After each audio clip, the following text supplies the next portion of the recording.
नमस्कार दोस्तों, इस वीडियो में हम जितने भी सॉल्यूशन होते हैं उस सॉल्यूशन के अलग-अलग नाम होते हैं और अलग-अलग नाम के बेसिस पे उनके अलग-अलग टाइप्स होते हैं। तो कुछ कॉमन नेम हैं जो हम समझेंगे जो सॉल्यूशन से जुड़ा हुआ है और सॉल्यूशन में जब हम पढ़ते हैं या समझते हैं तो ये बार-बार आता है। तो चलिए देखते हैं कि ऐसे कौन-कौन से कॉमन नेम हैं जिसका हमें ज़रूरत पड़ सकता है आने वाले चैप्टर्स में जब हम उसको पढ़ेंगे या समझेंगे। थोड़ा समझ लेते हैं बेसिक चीज़ों को। देखिए डिफरेंट टाइप्स ऑफ सॉल्यूशन में पहला है ग्राम मोल। देखिए इससे पहले आपको ये समझना पड़ेगा मोल क्या है। ग्राम मोल कहने का मतलब क्या होता है। एक मोल पहले समझिए। एक मोल कहने का मतलब है कि एक चीज़ एक लोगों का साइंटिस्ट लोगों का एक वो बैठा पूरा और उसमें एक चीज़ निर्णय लिया गया, एक कमेटी बैठी कि एक मोल हम कितना माने। तो एक मोल ये बोला गया कि एक मोल का मतलब है कि कुछ वैल्यू डिफ़ाइन किया गया है। एक साइंटिस्ट थे, उन्होंने बोला कि एक मोल कहने का मतलब इतना होगा और वो लगभग हर चीज़ में कैलकुलेट करके देखा तो उन्होंने ये माना। तो उन्होंने ये कहा कि एक मोल कोई भी चीज़ अगर एक मोल कही जाती है तो उसका मतलब है कि 6.22 इंटू 10⁻23 सबस्टांस रहेगा, मतलब इतने पार्टिकल्स रहेंगे। ठीक है, एक मोल कहने का मतलब है 6.22, मुझे एग्जैक्ट वो फिगर याद नहीं है, आप एक बार सर्च कर लीजिएगा। 1 मोल इज इक्वल टू 6.22 या 23 इंटू 10⁻23 है और इसकी कुछ वैल्यू है। यानी कि एक मोल कोई भी चीज़ें कही जाती है, जैसे 1 ग्राम बराबर 1 किलोग्राम बराबर 1000 ग्राम होता है, 1 किलोमीटर बराबर 1000 मीटर होती है। ठीक उसी तरीके से अलग अलग यूनिट को उन्होंने सॉल्यूशन में जो यूज़ करने थे तो उन्होंने बोला कि एक मोल कहने का कोई भी चीज़, एक मोल अगर इलेक्ट्रॉन बोला जाए, समझ लीजिए एक मोल इलेक्ट्रॉन कहने का मतलब है कि इतना इलेक्ट्रॉन। ठीक है, एक मोल ग्राम कहने का मतलब है कि उसके अंदर एक मोल जो ग्राम होगा यानी पार्टिकल के रूप में इतने उसके पार्टिकल पाए जाएंगे। और अगर ग्राम में बोला जाए यानी 1 ग्राम के अंदर इतने पार्टिकल होगा। जैसे बोला जाए 1 मोल ग्राम, 1 मोल ग्राम अगर ये बोला जाए या 1 मोल ग्राम, तो इसका मतलब है 1 ग्राम कोई चीज़ है उसके अंदर इतने पार्टिकल्स हैं। 1 मोल ग्राम ऑफ इलेक्ट्रॉन यानी एक ग्राम जो इलेक्ट्रॉन है वो 1 मोल ग्राम इलेक्ट्रॉन कहने का मतलब है कि 1 ग्राम इलेक्ट्रॉन है उसके अंदर इतने इलेक्ट्रॉन के पार्टिकल्स हैं। यानी कोई भी ऐसा चीज़ जो 1 मोल अगर कहा जाएगा तो उसके अंदर इतने पार्टिकल्स माने जाएंगे, चाहे वो मोलिकुलर वेट कहा जाए। जैसे बोला जाए एक मोल मोलिकुलर वेट किसी चीज़ का बोल दिया जाए तो उस चीज़ के 1 मोलिकुलर वेट में इतने पार्टिकल्स पाए जाएंगे। ठीक है, इसका मतलब ये है यानी 1 मोल कुछ भी है तो उसमें इतने पार्टिकल्स उस चीज़ के रहेंगे। ठीक उसी तरीके से अलग अलग डिफिनीशन मोल की भाषा में ऐसे पढ़ते हैं।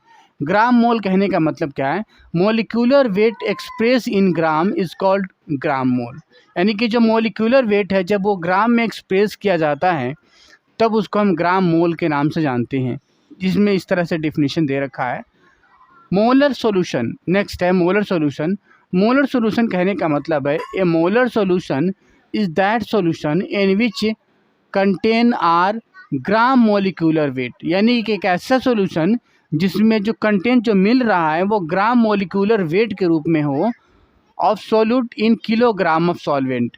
यानी कि 1 ग्राम जो मोलिकुलर वेट कोई सॉल्यूट है वो 1 किलोग्राम सॉल्वेंट के अंदर, मान लीजिए कि इसके अंदर कोई सॉल्वेंट है 1 किलोग्राम है, 1 किलोग्राम सॉल्वेंट है, इसके अंदर आपने सॉल्यूट कोई 1 ग्राम मिला दिया।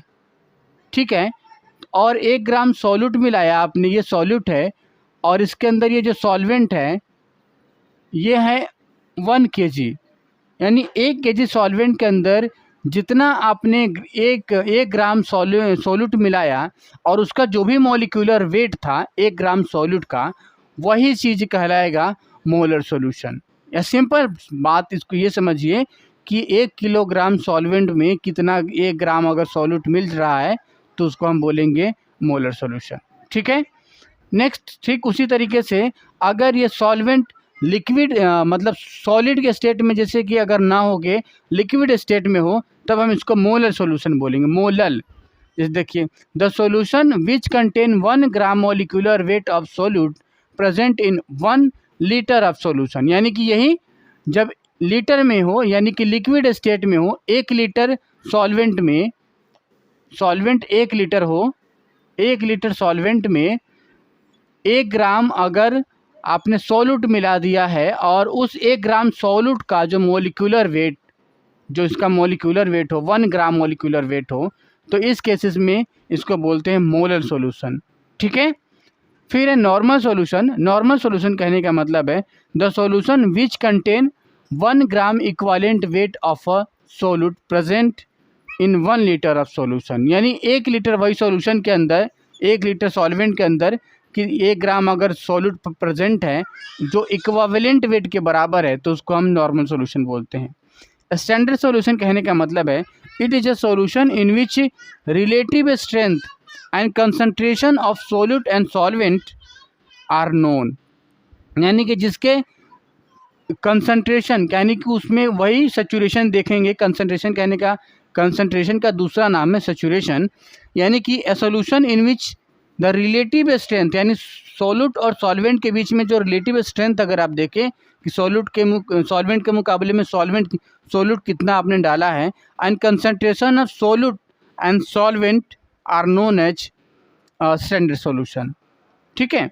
नेक्स्ट है percentage solution. It is a solution in which the relative strength of solution is expressed in percentage, यानी कि आप उसको जैसे 1% सॉल्यूशन है तो 1% सॉल्यूशन कहने का मतलब क्या है कि 1% सॉल्यूशन, यानी कि आपने 1 लीटर पानी लिया है तो उस 1 लीटर पानी के अंदर NaCl की कंसंट्रेशन कितनी है, 1 है। यानी कि अगर 100 ml अगर इसमें पानी है, 100 ml वाटर है, तो हर एक 100 ml वाटर के अंदर 1 ml या 1 ग्राम जो आपका NaCl है ये मिला हुआ है। ठीक है। इसका मतलब ये है, यही चीज़ें अलग अलग कुछ टर्म है जो इसी से जुड़ा हुआ है। आप एक बार इसको बुक से अच्छे से थोड़ा देख लेना, अच्छे से क्लियर हो जाएगा ये किस तरीके का है, कैसा नहीं है। अगले वीडियो में मिलते हैं सॉल्यूशन से जुड़ी हुई कोई और चीज़ों को लेके। तब तक के लिए शुक्रिया।